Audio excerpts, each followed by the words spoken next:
block? Are they going to get the most that they can for it? I mean, obviously, you can only tell if it's the right time, if you're going to get a decent market price and taxpayers are going to get the money back. I don't think taxpayers are going to forget that they essentially have had to pay the price for bankers behaving in very unacceptable ways. But what I thought was interesting listening to Mervyn King is that he said we would have to turn to domestic funding, i.e. us saving more, and I don't see how we're going to save that much more in this current environment when cuts are abounding. And you have to ask yourself, the fundamental dividing line in British politics is those of us that say you just do not need to cut this fast, this quickly, right now, because you are destroying people's lives. Okay. It's not just economic statistics. Well, talking about people's lives, let's move on to the Independent now, because they are covering Britain walkouts. Let's have a look.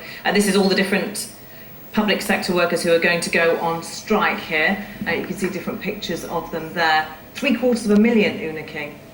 Well, that's right. I mean, at the moment, speaking to people in the public sector, they feel very deceived. I mean, especially the NHS, as an example. They think David Cameron said he was going to keep his hands off, and there'd be no massive major restructuring. They're enraged, absolutely incensed that he's gone back on his word on that. And when you add to that the threats to their pensions, because what you've got to remember is that people in the public sector, on the whole, their salaries will never reach the heights of people in the private sector, but what they know they get is a decent pension. Now, that may not have been the right settlement, we may decide now, given the demographic changes, given that people are living longer and there aren't enough young people working to actually support that level of pension, but it was the deal they made when they took up their jobs. And so I can understand huge anger in that sector.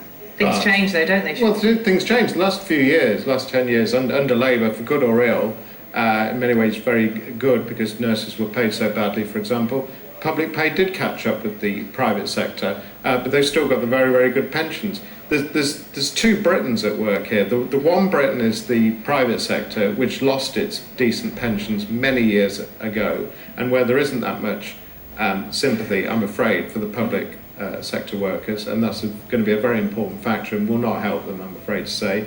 And the second thing is the private sector gave up going on strike a very long time ago indeed.